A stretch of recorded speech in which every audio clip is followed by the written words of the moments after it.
നമസ്കാരം. പകൽ വാർത്ത ആരംഭിക്കുകയാണ്. ആദ്യം തലക്കെട്ട്.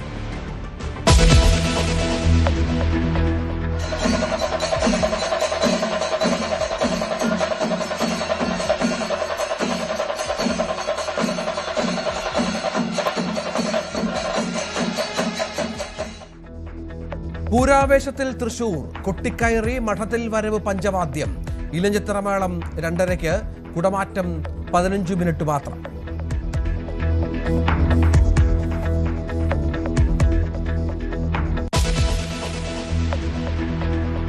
സംസ്ഥാനത്ത് വീണ്ടും പാമ്പുകടിയേറ്റു മരണം. കണ്ണൂർ തളിപ്പറമ്പ് മുതുകട സ്വദേശി നബീസ ചികിത്സയിലിരിക്കെ മരിച്ചു. ഒരാഴ്ചക്കിടെ പാമ്പുകടിയേറ്റുള്ള 4ാമത്തെ മരണം. കൊല്ലത്തും എറണാകുളം ചെറായിലും ഒരാൾക്ക് വീതം പാമ്പുകടിയേറ്റു. കൊടും ചൂടിന് ശമനമില്ല. അൾട്രാവയലറ്റ് ഇൻഡെക്സ് സൂചിക അപകടകരം വിധം തുടരുന്നു. പാലക്കാട് 2 പേർക്ക് സൂര്യാഘാതം. മലയോര മേഖലകളിൽ ജാഗ്രതാ നിർദ്ദേശം. കൊട്ടാരക്കര, കോന്നി, ചങ്ങനാശ്ശേരി, മൂന്നാർ എന്നിവിടങ്ങളിൽ അത്യുഷ്ണ മുന്നറിയിപ്പ്. നാളെ മുതൽ വേനൽ മഴയ്ക്കു സാധ്യത.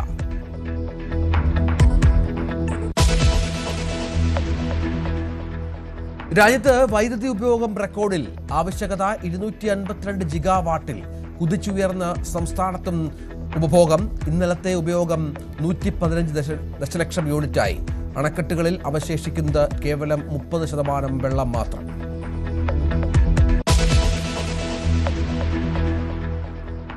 നെയ്യാറ്റിൻകരയിൽ ഭാര്യയെ ഭർത്താവ് കുത്തിക്കൊന്നു. കൊല്ലപ്പെട്ടത് വളത്താങ്കര സ്വദേശിനി അൽമയ. ഭർത്താവും PSC പരീക്ഷാ പരിശീലകനുമായ വിഷ്ണു അറസ്റ്റിൽ.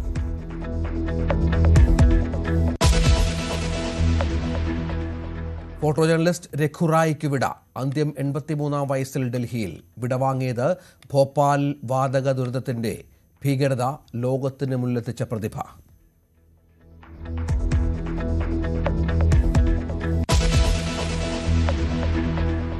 ഡൽഹിയിൽ സ്വിസ് എയർ വിമാനത്തിന്റെ എഞ്ചിന് തീപിടിച്ച് 6 പേർക്ക് പരിക്ക്. അപകടം വിമാനം ടേക്ക് ഓഫ് ചെയ്യുന്നതിന് തൊട്ട് മുൻപ്. യാത്രക്കാർ സുരക്ഷിതർ.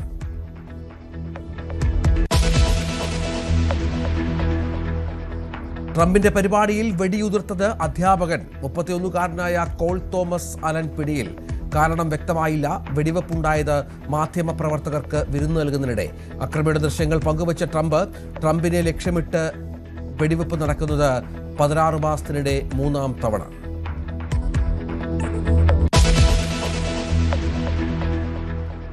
പശ്ചിമേഷ്യയിൽ ചർച്ചയ്ക്കുള്ള വഴി അടയുന്നു. ഹോർമുസിലെ ഉപരോധം അവസാനിപ്പിച്ചാൽ ചർച്ച മതിയെന്ന് ഇറാൻ.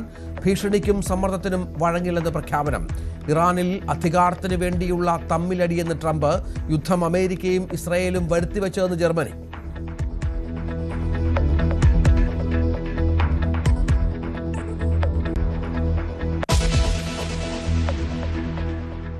പൂരാവേശത്തിൽ തൃശൂർ.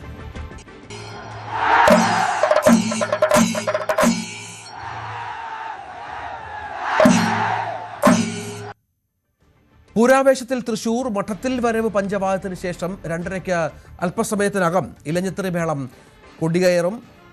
വൈകിട്ട് 5 മണിക്കാണ് കുടമാറ്റം. കുടമാറ്റത്തിന്റെ സമയം പരിമിതപ്പെടുത്തിയിട്ടുണ്ട്. മേളം, മേളക്കാരുടെ എണ്ണം, ആനകളുടെ എണ്ണം എന്നിവയിൽ മാറ്റമില്ല. മുണ്ടത്തിക്കോട് വെടിക്കെട്ട് ദുരന്തത്തെ തുടർന്ന് 27-ന് പുലർച്ചെയുള്ള പ്രധാന വെടിക്കെട്ട് തിരുവമ്പാടി, പാറമേക്കാവ് ദേവസ്വങ്ങൾ ഒഴിവാക്കി. CV അനുമോദും G ശ്രീയത്തും വിവരങ്ങൾ പങ്കുവെക്കും. അനുമോദ്, കൊട്ടിക്കയറുകയാണ് അങ്ങനെ പൂരം. വലിയ വെയിലാണ്, വലിയ ചൂടാണ്. നമുക്കറിയാം, സാധാരണ പൂരങ്ങൾ അനുഭവിക്കുന്നതിനേക്കാൾ കൂടുതൽ ചൂടിൻ്റെ ഒരു പരിധിയിലാണ് ആരാധകർ അവിടെ ഉള്ളത്. പക്ഷേ ആവേശത്തിന് ഒട്ടും കുറവില്ല അല്ലേ?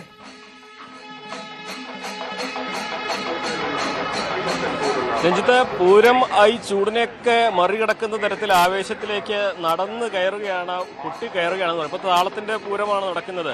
ഒരു വശത്ത് പാറമേക്കാവിന്റെ എഴുന്നള്ളത്ത് ആരംഭിച്ചിട്ടുണ്ട്. അവിടെ ചെമ്പട കൊട്ടി അനിയന്മാരാരും സംഘവും വടക്കുന്ന സന്നിധിയിലേക്ക് പുറപ്പെടുകയാണ്. മറുവശത്ത് തിരുവമ്പാടി ഭഗവതിയുടെ എഴുന്നള്ളത്ത് മഠത്തിൽ വരവിൽ അവിടെ നിന്ന് പുറപ്പെട്ടിട്ടുണ്ട്. അവിടെ കോങ്ങാട് മധുവും സംഘവും പഞ്ചാരി കൊട്ടി അവിടെ താളം ഗോപുരം തീർത്തുകൊണ്ടിരിക്കുകയാണ്. അപ്പോൾ താളപൂരമാണ് ഈ ഒരു മധ്യാഹ്നത്തിലെ ചൂടിനെ മറികടക്കുന്ന തരത്തിൽ ഇവിടെ പെയ്തിറങ്ങുന്നത് അല്ലേ ശ്രീപേ? അനുമോദ ഏതാണ്ടൊരു 11 മണി മുതൽ മഠത്തിൽ വരവ് തുടങ്ങിയത് മുതൽ ഒരു കൂട്ടം ആരാധകർ അങ്ങോട്ടേക്ക് പോകുന്നു. തൊട്ടിപ്പുറത്ത് 12 മണിയോടുകൂടിയാണ് ഇപ്പുറത്ത് പാറമേക്കാവിൽ നിന്ന് ഘോഷയാത്ര എഴുന്നള്ളത്ത് ആരംഭിച്ചിരിക്കുന്നത്. എന്തായാലും ഇനിയുള്ള കാത്തിരിപ്പ് ഇലഞ്ഞിത്തറ മേളത്തിന് വേണ്ടിയുള്ളതാണ് എന്നുള്ളതാണ് നമുക്ക് കാണാൻ സാധിക്കുന്നത്. എന്തായാലും ഇപ്പോൾ ഒരു നെയ്തലക്കാവിന്റെ എഴുന്നള്ളത്ത് പുറത്തേക്കുള്ള എഴുന്നള്ളത്ത് വന്നുകൊണ്ടിരിക്കുകയാണ്.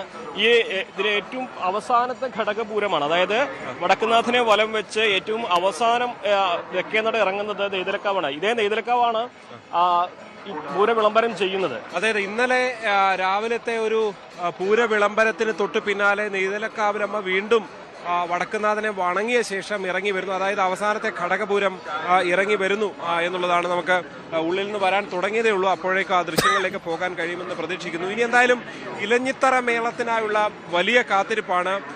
ഒരുപക്ഷെ പൂരപ്രേമികളെ സംബന്ധിച്ച് ഇത്തവണ കുടമാറ്റം പോലെയുള്ളവ ഒന്നുമില്ല. അതിൻ്റെ ഒരു ആവേശവും ആരവവും ഒരല്പം കുറവാണ്. ഒരു സങ്കടമുണ്ട് ഈ തൃശ്ശൂരിന്റെ മനസ്സിൽ എന്നുള്ളത് നമുക്ക് ഓരോരുത്തരുടെ മുഖത്തും നമുക്ക് കാണാൻ സാധിക്കുന്നുണ്ട്. എന്തായാലും പക്ഷേ ഇതിന്റെ ഭാഗമാകുന്നു. ഇപ്പോൾ അല്പസമയം ഏതാണ്ടൊരു 10 മണിയോടുകൂടി രാമന്റെ വരവാണ്. ഒരു വലിയ ആവേശം നിറഞ്ഞ ഈ തെക്കേ ഗോപുര നട ആകെ നിറഞ്ഞു നിന്ന ഒരു കാഴ്ചയെ മാറിയത്. ഇനി പക്ഷേ ഈ ഇലഞ്ഞിത്തറ മേളത്തിനൊക്കെയും ആളുകൾ ഉണ്ടാവും. മഠത്തിൽ വരവിന് വലിയ ജനസാഗരം തന്നെ ഉണ്ടായിരുന്നു. ഇലഞ്ഞിത്തറ മേളത്തിനും ആളുകൾ ഉണ്ടാകും. അത് കഴിഞ്ഞുള്ള തെക്കോട്ടിറക്കമാണ് ഒരുപക്ഷെ ഈ പൂരത്തിന്റെ ഏറ്റവും വലിയ കാഴ്ചയായി മാറാൻ പോകുന്നത്. തീർച്ചയായും തെക്കോട്ടിറക്കം എന്ന് പറയുമ്പോൾ ഈ ഒരു കാത്തിരിപ്പിന്റെ പ്രധാനപ്പെട്ട നിമിഷമാണ്. ഈ ലോകത്തിലെ ഏറ്റവും മനോഹരമായ കാഴ്ചകളിലൊന്നാണ് കുടമാറ്റം എന്നാണ് ഇത് കണ്ട എല്ലാവരും ഒരേപോലെ വിശേഷിപ്പിക്കുന്നത്. അപ്പോൾ ആ കുടമാറ്റത്തിലേക്കുള്ള ആദ്യ ഘട്ടമാണ് തെക്കോട്ടിറക്കം. തെക്കോട്ടിറക്കത്തില് ഈ ഒരു ഭാഗത്ത് മുഴുവൻ ആളുകളെ വടം കെട്ടി മാറ്റി നിർത്തി ഈ ആനകളൊക്കെ അങ്ങ് ഇറങ്ങുന്ന സമയത്ത് വടം മാറ്റും. അതോടെ ഒരു ജനസാഗരമായിട്ട് അതുവരെ നിന്നിരുന്ന ആ പ്രദേശം നിറയുകയാണ്. അതാണ് തെക്കോട്ടിറക്കത്തിന്റെ ഒരു സൗന്ദര്യം എന്ന് പറയുന്നത് അതിലേക്കാണ്. പക്ഷെ ഇപ്പൊ നമ്മൾ കാണാൻ പോകുന്നത് ഇനിയിപ്പോ നമ്മുടെ ഈ ഇലഞ്ഞിത്തറമേളാണ്. ലോകത്തിലെ ഏറ്റവും മികച്ച സംഗീത സിംഫണിയാണ് ഈ ഇലഞ്ഞിത്തറമേള എന്നാണ് പറയുന്നത്. 200-ലേറെ കലാകാരന്മാർ ഒരേ താളത്തിൽ, ഒരേ മേളത്തിൽ, ഒരേ ഭാവത്തിൽ അങ്ങ് കൊട്ടിക്കയറുകയാണ്. ആ ക്ഷേത്ര മതിൽക്കകത്തായതുകൊണ്ട് തന്നെ അതിന് മുഴക്കം കൂടും. അതിന്റെ ആ തരംഗങ്ങൾ കുറെ കൂടി അലയടിച്ചുകൊണ്ടിരിക്കും. അതാണ് ഈ ഇലഞ്ഞിത്തറമേളത്തിന് ഇത്രയും അധികം ഒരു ഗാംഭീര്യവും അതിന്റെ ഒരു വൈശിഷ്ട്യമൊക്കെ ആയിട്ട് മാറും. സാധാരണ പാണ്ഡ്യമേളാണെങ്കിലും ഇലഞ്ഞിത്തറമേളം 2.5 മണിക്കൂറിലേറെ നീണ്ടു നിൽക്കുമ്പോൾ ഒരു പെരുമഴ പെയ്ത് തോർന്ന അനുഭവമായിരിക്കും ഈ ആസ്വാദകർക്ക് ഉണ്ടാവുക. അതുകൊണ്ട് നമ്മളെ വാക്കുകൾക്കൊക്കെ അതീതമാണ് ഈ ഒരു വാദ്യമേള പൂരത്തിന്റെ അനുഭൂതി ഉണ്ടാവുക. ശ്രീത്തെ രഞ്ജിത്ത്, ഈ പൊതുവിൽ ഇത്തവണ പൂരം ആഘോഷങ്ങളില്ല എന്ന് പറയുമ്പോഴും ആകെ ഇവിടെ ഇല്ലാത്തത് ഈ വെടിക്കെട്ടില്ല എന്നുള്ളതാണ്. അതിനപ്പുറത്തേക്ക് ഈ കുടമാറ്റം ഉൾപ്പെടെയുള്ളവയും കാണാൻ ആഗ്രഹത്തോടെ ഒരുപാട് ദൂരങ്ങളിൽ നിന്ന് എത്തിയവർ നിരവധി ആളുകൾ ഇപ്പോഴും ഇവിടെയുണ്ട്. അതും ഒരു ഫലത്തിലൊരു ചെറിയ രീതിയിൽ നടക്കുന്നു എന്ന് മാത്രം ആണ്. പക്ഷേ തെക്കോട്ടിറക്കം പോലെയുള്ള 15 ആനകൾ ഒരുമിച്ചിറങ്ങുന്ന ആ കാഴ്ച, ആദ്യം തിരുവമ്പാടിയുടെ ആനകൾ ഇറങ്ങുന്നു, അതിനുശേഷം പാറമേക്കാവിന്റെ ആനകൾ ഇറങ്ങുന്നു. അങ്ങനെ ആ ഒരു കാഴ്ച ഇത്തവണയും ഉണ്ടാകും. അതായത് പൂരത്തിന്റെ ഏറ്റവും മനോഹരമായ ഒരുപാട് സ്പെഷ്യൽ കുടകളൊന്നും ഉണ്ടായില്ലെങ്കിൽ പോലും പൂരം എന്ന ഒരു കാഴ്ച ലോകം മുഴുവൻ എത്തുന്നത് ഈ തെക്കോട്ടിറക്കവും അതിനുശേഷം നടക്കുന്ന കുടമാറ്റത്തിന്റെയും ദൃശ്യങ്ങളാണ്. ആ ദൃശ്യങ്ങൾ ഇത്തവണ എന്തായാലും ഉണ്ടാകും. തിരക്ക്, ചൂടിന്റെ പ്രശ്നങ്ങളുണ്ട്. പക്ഷേ ഈ തൃശ്ശൂരിലുണ്ടായ ദുരന്തത്തിന്റെ പ്രശ്നങ്ങളുണ്ട്. പക്ഷെ അതിനൊക്കെ അപ്പുറത്തേക്ക് ആളുകൾ ഇപ്പോഴും ഈ ചൂടിനെയൊക്കെ അഖിലിന്റെ ക്യാമറ ഒരുപക്ഷെ തിരിച്ചാൽ കാണാൻ സാധിക്കും. ഇവിടെ ഇപ്പോഴും നെയ്തലക്കാവിലമ്മയുടെ ഇങ്ങോട്ടുള്ള ഈ തെക്കേ ഗോപുര നടയിലൂടെയുള്ള പുറത്തേക്കുള്ള വരവിനായി കാത്തു നിൽക്കുകയാണ്. ഇവിടെ ചൂടുണ്ട്, വലിയ ചൂട് തന്നെയാണ് ഈ ഉച്ചയ്ക്ക് അനുഭവപ്പെടുന്നത്. പക്ഷേ അതൊക്കെ നിൽക്കുന്ന സാഹചര്യത്തിൽ പോലും ഈ ആളുകൾ പ്രത്യേകിച്ച് കുടകളൊന്നുമില്ലാതെ ഒരുപാട് എന്താ പറയുക, ഒരുപാട് മുന്നറിയിപ്പുകളൊക്കെ ഉള്ളതാണ്. പക്ഷെ അതിലൊന്നും നിൽക്കുന്നില്ല. നിങ്ങൾ എവിടുന്നാ? ഞങ്ങൾ തൃശ്ശൂർ അയ്യന്തോളാണ്. ഇപ്പോ നെയ്തലക്കാവിലമ്മ വരുന്നത് കാത്തിരിക്കുകയായിരിക്കും. അതെ, ഞങ്ങൾ അയ്യന്തോൾ ദേശമാണ്. അയ്യന്തോൾ ദേശം കഴിഞ്ഞിട്ടാണ് നെയ്തലക്കാവമ്മ വരുന്നത്. എന്താണ് ഒരു ആവേശം? സെറ്റാണ്, വൈബാണ്. എല്ലാ കൊല്ലം ഉണ്ട് തീർച്ചയായിട്ടും. ആള് പഴയന്നൂരാണ് നാട്. തൃശ്ശൂർക്കാരിയല്ല. തൃശ്ശൂർക്കാരിയായി. എങ്ങനെയുണ്ട് ഒരു വൈബ്? അടിപൊളിയാണ്, സെറ്റാണ്. ആർമിയിലാണ് അല്ലേ? ഞാൻ ആർമിയിലാണ്. എങ്ങനെ മനസ്സിലായി? അദ്ദേഹം പറഞ്ഞു അത് കേട്ടില്ലല്ലേ? പൂരമായാൽ പിന്നെ ഞങ്ങൾ ഞങ്ങൾക്ക് ആവേശമാണ്. അത്രയും എന്താ പറയാ, ഈ വെയിലത്തും ഞങ്ങൾ വരുന്നത് ഈ പൂരത്തിന്റെ ആവേശത്തിലാണ് ഞങ്ങൾ വരുന്നത്. അത് നമുക്ക് മറക്കാൻ പറ്റില്ലല്ലോ. നേരത്തെ കയറണം അതെ, കേൾക്കാണ് ഞങ്ങൾ 2.5 മണിക്കൂർ അവിടെ. അത് കഴിഞ്ഞാൽ കുടമാറ്റം. അതാ എന്തായാലും നെയ്തലക്കാവിൽ അമ്മയുടെ എഴുന്നള്ളത്ത് പുറത്തേക്ക് വന്നുകൊണ്ടിരിക്കുന്ന കാഴ്ചയാണ് നമുക്ക് കാണാൻ സാധിക്കുന്നത്. അതിന് തൊട്ടു മുന്നോടിയായി മേളങ്ങൾ ഇതാ പുറത്തേക്ക് ഇറങ്ങിയിരിക്കുന്നു. അതികഠിനമായ ചൂടാണ്. എത്ര ഡിഗ്രി സെൽഷ്യസ് എന്നുള്ളത് ഒരുപക്ഷെ പ്രവചിക്കാൻ കഴിയില്ല, നമുക്കറിയില്ല. പക്ഷെ ഒരു രക്ഷയുമില്ലാത്ത ചൂടാണ്. ഇന്നലെ ഇത്രയും ചൂടുണ്ടായിരുന്നില്ല, ഇന്നലെ ഇത്രയും വെയിൽ നേരിട്ട് അടിച്ചിരുന്നില്ല. കാർമേഘങ്ങളൊക്കെ ഇടയ്ക്കിടയ്ക്ക് വന്നു പോയിരുന്നു. പക്ഷേ ഇന്നത്തെ കാഴ്ച അതല്ല. ഇന്ന് വലിയ ചൂട് തന്നെ അനുഭവപ്പെടുന്ന കാഴ്ചയാണ് നമുക്ക് കാണാൻ സാധിക്കുന്നത്. എന്തായാലും ഇത്തവണത്തെ പൂരത്തിന്റെ ഏറ്റവും വലിയ സവിശേഷതകൾ ഈ പറയുന്ന തൃക്കടവൂർ ശിവരാജുവിന്റെ നേതൃത്വത്തിൽ പാറമേക്കാവിലമ്മയുടെ തിരമ്പേറ്റിയുള്ള യാത്രയാണ്. അതും ഒരു വശത്ത് തുടരുന്ന കാഴ്ചയാണ് നമുക്ക് കാണാൻ സാധിക്കുന്നത്. അതാണ് നേരെ ഇലഞ്ഞിത്തറ മേളത്തിന്റെ ഇലഞ്ഞിത്തറയിലേക്ക് എത്തിച്ചേരുക. എന്തായാലും ദാ നെയ്തലക്കാവിലമ്മ, ഇന്നലെ പൂര വിളംബരം നടത്തിയ നെയ്തലക്കാവിലമ്മ ഇതാ തെക്കേ ഗോപുര നട പിന്നിട്ട് മുന്നോട്ട് വന്നുകൊണ്ടിരിക്കുന്നു. വലിയ ആരാധകരുടെ വലിയ പിന്തുണ. ഇന്നലെ എറണാകുളം ശിവകുമാറിന്റെ നേതൃത്വത്തിലായിരുന്നു ഈ പൂര വിളംബരം ഉണ്ടായിരുന്നത്. അതായത് കാലങ്ങളായി രാമൻ നടത്തിയിരുന്ന പൂര വിളംബരം ഇന്നലെ ശിവനാണ് ഏറ്റെടുത്തത്. ഇതിപ്പോൾ വീണ്ടും കൊമ്പനിത തെക്കേ ഗോപുര തുറന്ന് പുറത്തേക്ക് ഇറങ്ങുന്നതോടെ ഉച്ചവരെയിൽ ഇന്നത്തെ ഏറ്റവും പ്രധാനപ്പെട്ട ഘടകപൂരങ്ങളുടെ വടക്കുനാഥന്റെ സംഗമം അത് അവസാനിച്ചിരിക്കുന്നു. ഏറ്റവും അവസാനത്തെ ഘടകപൂരമാണ് നെയ്തലക്കാവിലേത്. നെയ്തലക്കാവമ്മ വടക്കുനാഥ സന്നിധിക്ക് പുറത്തു വന്നതോടെ ഘടകപൂരങ്ങളുടെ എഴുന്നള്ളത്ത്, ഇന്ന് പകൽ എഴുന്നള്ളത്ത് ഇത് അവസാനിച്ചിരിക്കുന്നു. ഇനിയുള്ളത് പാറമേക്കാവിന്റെയും തിരുവമ്പാടിയുടെയും സമയമാണ്. പാറമേക്കാവിന്റെ എഴുന്നള്ളത്ത് അല്പസമയത്തിനകം തന്നെ വടക്കുനാഥ സന്നിധിയിൽ പ്രവേശിച്ച് ഇലഞ്ഞിത്തറയ്ക്ക് മുമ്പിൽ അവിടെ ഭഗവതിയെ സാക്ഷിയാക്കി ഇലഞ്ഞിത്തറ മേളം 2.5 മണിക്കൂർ സംഗീത പെരുമഴ, വാദ്യ പെരുമഴ, ഏറ്റവും വലിയ അവിടെയാണ് അരങ്ങേറുക. അതേ സമയത്ത് തന്നെ മഠത്തിൽ വരവ് പഞ്ചവാദ്യം മറുവശത്ത് തിരുവമ്പാടി ഭഗവതിക്ക് മുമ്പിലും തിരുവമ്പാടി ഭഗവതിയെ സാക്ഷി നിർത്തി നടക്കുന്നു. അതിനുശേഷം 2:15 തിരുവമ്പാടിയുടെ പാണ്ടിമേളം ആരംഭിക്കും. പാണ്ടിമേളവും ഈ രണ്ടിടങ്ങളിലും വാദ്യഘോഷങ്ങളുടെ പെരുമഴയാണ്. ഈ തീ പാറുന്ന ചൂടത്ത് ഈ മധ്യാഹ്ന സൂര്യനെ സാക്ഷി നിർത്തി തൃശ്ശൂരിൽ അരങ്ങേറാൻ പോകുന്നത്. എന്താണെങ്കിലും പൂരത്തിന്റെ ചൂട് അതിനെ ഈ അന്തരീക്ഷത്തിലെ താപനിലയും മറ്റ് സാഹചര്യങ്ങളൊക്കെ മറികടക്കുന്ന തരത്തിൽ ഉയർന്നുകൊണ്ടേയിരിക്കുകയാണ്. രഞ്ജിത്ത്, തൃശൂർ പൂരം അങ്ങനെ കൊട്ടിക്കയറുകയാണ്. ഇനിയും നിരവധി ചടങ്ങുകൾ ബാക്കിയുണ്ട്. വെടിക്കെട്ടൊഴിച്ചാൽ പൂരത്തിന്റെ എല്ലാ പ്രൗഢിയോടെയും കൂടി തൃശൂർ പൂരം അങ്ങനെ അരങ്ങത്ത് കൊട്ടിക്കയറുന്ന ദൃശ്യങ്ങൾ ഈ കൊടും ചൂട് അവഗണിച്ച് നമുക്ക് ദൃശ്യങ്ങളിൽ കാണാം. എത്ര ലക്ഷോപലക്ഷം ജനങ്ങൾ പൂരം കാണാനായി മേളം ആസ്വദിച്ചു നിൽക്കുന്നു. ദൃശ്യങ്ങളിലേക്ക്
വെടിക്കെട്ടിന്റെ പാറ്റേൺ മാറ്റിയാൽ അപകടം കുറയ്ക്കാൻ കഴിയുമെന്ന് ജസ്റ്റിസ് CN രാമചന്ദ്രൻ. നിറങ്ങൾക്കും വർണ്ണങ്ങൾക്കും പ്രാധാന്യം കൊടുക്കണം. മറ്റന്നാൾ മുണ്ടത്തിക്കോടെത്തി തെളിവെടുക്കും. ഇരകളെ നേരിൽ കാണുമെന്നും ജസ്റ്റിസ് CN രാമചന്ദ്രൻ പറഞ്ഞു. വെടിക്കെട്ടിന്റെ പാറ്റേൺ മാറ്റിയാൽ ഒരുപക്ഷെ വെടിക്കെട്ടിനെ കൂടുതലൊരു ലൈറ്റ് ഷോ ആക്കി മാറ്റുകയാണെങ്കിൽ അപകടം ഒരുപക്ഷെ കുറയ്ക്കാൻ സാധിക്കുമായിരിക്കും.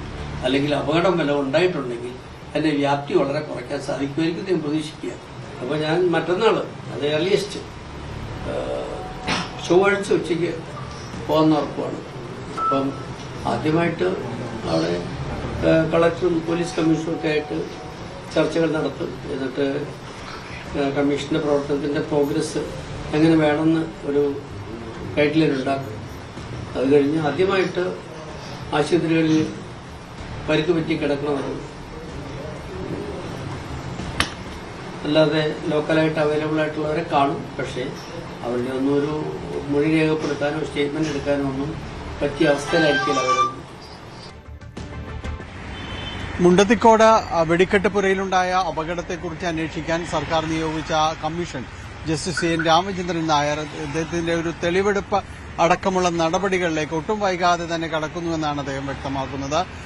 ചൊവ്വാഴ്ച, അതായത് പൂരം കഴിഞ്ഞ തിരക്കുകൾ കഴിഞ്ഞുള്ള ഏറ്റവും അടുത്ത ദിവസം ചൊവ്വാഴ്ച തന്നെ തൃശൂർ എത്തുമെന്ന് അദ്ദേഹം വ്യക്തമാക്കുകയുണ്ടായി. ഇവിടെ സമഗ്രമായ രീതിയിലുള്ള പരിശോധനകൾ നടത്താനാണ് ലക്ഷ്യമിടുന്നത്.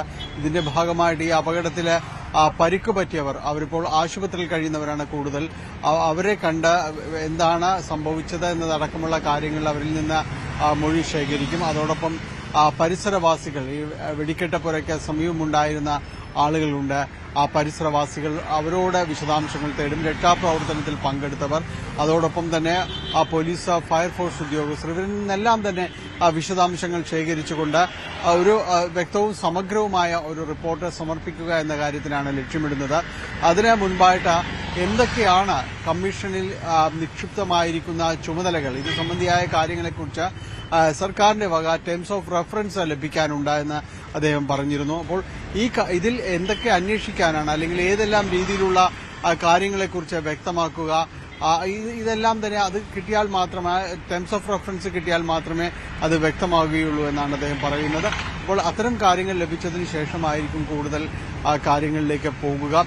നിലവിൽ പുറ്റിങ്ങൽ വെടിക്കെട്ട് അപകടം സംബന്ധിയായ കാര്യങ്ങളിൽ ഒരു കമ്മീഷൻ, ഏകാംഗ കമ്മീഷൻ ഉണ്ടായിരുന്നു. അത് റിപ്പോർട്ട് സമർപ്പിച്ചതുമെല്ലാമാണ്.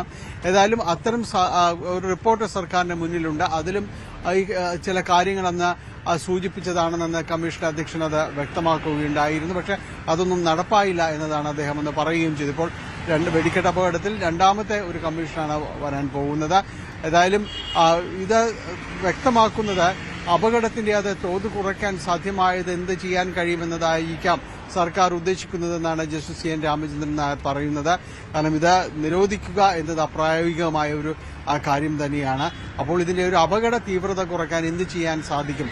പലയിടത്തും ഒരു മത്സര സ്വഭാവം കാണിക്കുന്നത് അപകടത്തിലേക്ക് കാരണമാകുന്ന ഒരു വസ്തുതയാണ്. കൂടുതലും വർണ്ണങ്ങളും അതിന്റെ ഒരു കാഴ്ചകൾ കൊണ്ട് അത്ഭുതപ്പെടുത്തുക എന്നതിനപ്പുറത്തേക്ക് ഈ പ്രകമ്പനങ്ങൾ കൊണ്ട്, അതിന്റെ ശബ്ദം കൊണ്ട് ഞെട്ടിപ്പിക്കുക എന്ന രീതിയിലേക്കാണ് പലപ്പോഴും കാര്യങ്ങൾ വരുന്നത്. അപ്പോൾ അതെല്ലാം തന്നെ അപകടം ക്ഷണിച്ചു വരുത്തുന്നതാണ്. അപ്പോൾ അത്തരം കാര്യങ്ങൾ, അതിലെന്ത് നിയന്ത്രണം കൊണ്ടുവരാൻ കഴിയുമെന്നതടക്കമുള്ള കാര്യങ്ങൾ പരിശോധിക്കുമെന്നാണ് ജസ്റ്റിസ് CN രാമചന്ദ്രൻ നായർ പറയുന്നത്. ഏതായാലും ഒട്ടും വൈകാതെ തന്നെ കമ്മീഷൻ അതിന്റെ ഒരു നടപടിക്രമങ്ങളിലേക്ക് കടക്കുകയാണ്. ചൊവ്വാഴ്ച മുതൽ തന്നെ കമ്മീഷന്റെ ഒരു സിറ്റിംഗ് വിപുലമായ രീതിയിൽ തന്നെ തൃശൂർ കേന്ദ്രീകരിച്ച് ഉണ്ടാകുമെന്ന് അദ്ദേഹം വ്യക്തമാക്കി. കണ്ണൂരിൽ പാമ്പുകടിയേറ്റു മരണം. തളിപ്പറമ്പ് മുതുകുട സ്വദേശി നബീസയാണ് മരിച്ചത്. വെള്ളിയാഴ്ചയാണ് നബീസയ്ക്ക് പാമ്പുകടിയേറ്റത്. പരിയാരം മെഡിക്കൽ കോളേജിൽ ചികിത്സയിലിരിക്കെയാണ് മരണം. ഒരാഴ്ചക്കിടെ പാമ്പുകടിയേറ്റു മരിക്കുന്ന 4ാമത്തെ ആളാണ് നബീസ. കൊല്ലത്ത് ഒരാൾക്ക് പാമ്പുകടിയേറ്റു. രാമൻകുളങ്ങര സ്വദേശി സുദേവനാണ് രാവിലെ പാമ്പുകടിയേറ്റ് എറണാകുളം ചെറായിലെ റിസോർട്ടിൽ താമസിക്കാൻ എത്തിയ യുവതിക്കും പാമ്പിന്റെ കടിയേറ്റു. കോയമ്പത്തൂർ സ്വദേശിനി ഷാർമിളയെ പറവൂർ താലൂക്ക് ആശുപത്രിയിലേക്ക് മാറ്റി. ആജ്ഞ വിവരങ്ങൾ പങ്കുവെക്കും. ആജ്ഞ, ഇന്നും സംസ്ഥാനത്ത് പാമ്പുകളുടെ ആക്രമണത്തിന് കുറവില്ല. പാമ്പ് കടിയേക്കുന്ന നിരവധി ആളുകളുടെ വാർത്തകൾ പുറത്തു വരുന്നു. ചൂട് കനത്തതാണ്. ഇനിയും സമാനമായ കാര്യങ്ങൾ നമ്മൾ പ്രതീക്ഷിക്കണം. എന്തൊക്കെയാണ് ഏറ്റവും പുതിയ വിവരങ്ങൾ?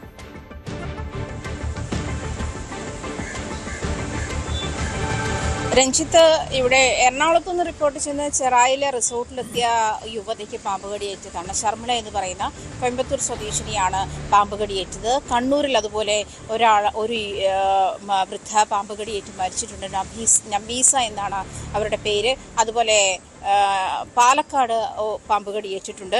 ഇന്ന് സംസ്ഥാനത്തെ റിപ്പോർട്ട് അനുസരിച്ചിട്ട് ഇന്ന് പാമ്പ് കടിയേറ്റവരുടെ എണ്ണം എറണാകുളത്ത് 1, അതുപോലെ കൊല്ലത്ത് 2 പേരാണ്, കോഴിക്കോട് 1, മലപ്പുറത്ത് 1 എന്നുള്ളതാണ്. അതുപോലെ സസ്പെക്ടേഴ്സ് ഉള്ളത് സ്നേക്ക് ബൈറ്റ് കേസസിൽ സസ്പെക്റ്റഡ് ഇഷ്യൂസ് ഉള്ളത് കണ്ണൂരിൽ നിന്ന് 1, കൊല്ലത്ത് 1, കോഴിക്കോട് 1 ടോട്ടൽ ഈ 3 പേരാണ് സസ്പെക്റ്റഡ് കേസസിലുള്ളത്. അതുപോലെ 5 പേരാണ് നിലവിൽ പാമ്പ് കടി ഏറ്റിട്ടുള്ളത്. ദിനം പ്രതി പാമ്പ് കടി ഏറുന്ന ഒരു സാഹചര്യത്തിൽ പാമ്പിൻ്റെ ശല്യം രൂക്ഷമാകുന്ന സാഹചര്യം തന്നെയാണ്. ചൂട് കൂടുന്നതനുസരിച്ചിട്ട് സൂര്യാതപം അതുപോലെ പാമ്പ് കടിയും വലിയ ഒരു ശ്രദ്ധിക്കേണ്ട കാര്യങ്ങളിലേക്ക് തന്നെ സംസ്ഥാന സർക്കാർ വിരൽ ചൂണ്ടുകയാണ്. നിരവധി മരണങ്ങളാണ് സംഭവിച്ചുകൊണ്ടിരിക്കുന്നത്. നിരവധി പേർക്ക് പാമ്പ് കടി ഏൽക്കുന്നു. പ്രദേശം തണുപ്പുള്ള സാഹചര്യമൊക്കെ തിരിഞ്ഞ് പാമ്പുകൾ എത്തുന്ന ഒരവസ്ഥയിലേക്ക് എത്തുന്നത് കൊണ്ടാണ് ഇത്ര വലിയ ഒരു ആളുകൾ അല്ലെങ്കിൽ വലിയൊരു വിഭാഗം ആളുകൾക്ക് പാമ്പ് കടി ഏൽക്കേണ്ടുന്ന ഒരു സാഹചര്യം വന്നത്. മുൻപുള്ളതിലധികം ചൂട് അതിക്രമിക്കുന്ന ഒരു സാഹചര്യത്തിൽ ഈ നമ്മൾ ചെടികൾ നനയ്ക്കുമ്പോഴും വീടിന് തണുപ്പുള്ള ഭാഗങ്ങളിലും വൃക്ഷങ്ങളുടെ തണുപ്പുള്ള ഭാഗങ്ങളിലും ഒക്കെ ഈ ഇഴജന്തുക്കൾ കയറിയിരിക്കാനുള്ള സാധ്യത ഏറെയാണ്. അത് നിർദ്ദേശങ്ങൾ സംസ്ഥാന സർക്കാരിൻ്റെ ഭാഗത്തു നിന്ന് ഉണ്ടാകുന്നുണ്ട്. പ്രത്യേകിച്ചും വാഷ്റൂം ഉൾപ്പെടെയുള്ള ഭാഗങ്ങളിലേക്കുള്ള വാൽവുകൾ അതുപോലെ അവിടേക്കുള്ള പൈപ്പുകളൊക്കെ ക്ലോസ് ചെയ്ത് വെക്കാൻ പറയുന്നുണ്ട്. ഒരു നെറ്റെങ്കിലും വെച്ചിട്ട് ക്ലോസ് ചെയ്യണമെന്നുള്ള നിർദ്ദേശമാണ് പ്രധാനമായത്. വീട്ടിനുള്ളിലേക്ക് കയറാനുള്ള സാധ്യതകൾ എല്ലാം അടയ്ക്കുക. ജനാല വഴിയാണെങ്കിൽ അതിനെ വീടിൻ്റെ അടുത്തേക്ക് കിടക്കുന്ന വൃക്ഷത്തരപ്പുകളോ അതല്ലെങ്കിൽ മറ്റു വള്ളിച്ചെടികളോ ഒക്കെ ശ്രദ്ധിക്കണമെന്നുള്ള നിർദ്ദേശങ്ങളുണ്ട്. അത്തരം കാര്യങ്ങളൊക്കെ പറയുമ്പോഴും പ്രധാനമായിട്ടും ചൂട് കൂടുന്നതിനിടയിൽ ഈ വീടുകളിൽ നനവുള്ള ഭാഗങ്ങളിലേക്കൊക്കെ ഇഴജന്തുക്കൾ കയറിയിരിക്കുന്ന സാഹചര്യമുണ്ട്. അത് പാമ്പ് അപകടകാരിയായതുകൊണ്ട് തന്നെ മറ്റു ജീവികളൊക്കെ ഈ ഒരു തണുപ്പ് തേടി എത്തുന്നുണ്ടെങ്കിൽ പോലും പാമ്പ് അപകടകാരി ആയതുകൊണ്ട് തന്നെ അത് അത്തരം കാര്യങ്ങൾ സൂക്ഷിക്കേണ്ടുന്ന സാഹചര്യമുണ്ട്. അതുപോലെ തന്നെ ആൻറ്റിവെനം എല്ലാ ആശുപത്രികളിലും ഉറപ്പുവരുത്താനുള്ള നിർദ്ദേശവുമുണ്ട്. ആൻറ്റിവെനം നമ്മൾ നേരത്തെ മുൻപൊക്കെ ഇത്തരം പാമ്പ് കടി ഏൽക്കുന്ന സാഹചര്യത്തിൽ നമുക്കറിയാം മൂർഖന് അതിൻ്റേതായ ആൻറ്റിവെനം ഉണ്ടാവണം, ശംഖുവരന് അതിൻ്റേതായ ആൻറ്റിവെനം ഉണ്ടാവണം. ചില ആളുകൾ പാമ്പിനെ തല്ലിക്കൊന്നതിൻ്റെ ഒപ്പം കൊണ്ടുപോകുന്ന ഒരു രീതി കൂടിയുണ്ട്. പക്ഷേ അത്തരം സാഹചര്യങ്ങളൊക്കെ ഒഴിവാക്കണമെന്നും ഇത് ഏത് പാമ്പാണ് കടിച്ചതെന്നുള്ള അറിയാനുള്ള ടെസ്റ്റുകളൊക്കെ നിലവിലുള്ള ഒരു സാഹചര്യത്തിൽ അത്തരം വിവരങ്ങൾ പങ്കുവച്ചുകൊണ്ടിരിക്കുന്നത്. സംസ്ഥാനത്ത് കൊടും ചൂടിന് ശമനമില്ല. അൾട്രാ വയലറ്റ് ഇൻഡെക്സ് സൂചിക അപകടകരം വിധം തുടരുകയാണ്. കൊട്ടാരക്കര, കോന്നി, ചങ്ങനാശ്ശേരി, മൂന്നാർ എന്നിവിടങ്ങളിൽ അത്യുഷ്ണ മുന്നറിയിപ്പുണ്ട്. സംസ്ഥാനത്തെ വൈദ്യുതി ഉപയോഗവും കുതിച്ചുവരികയാണ്. ഇന്നലത്തെ ഉപയോഗം 115 ദശലക്ഷം യൂണിറ്റായി.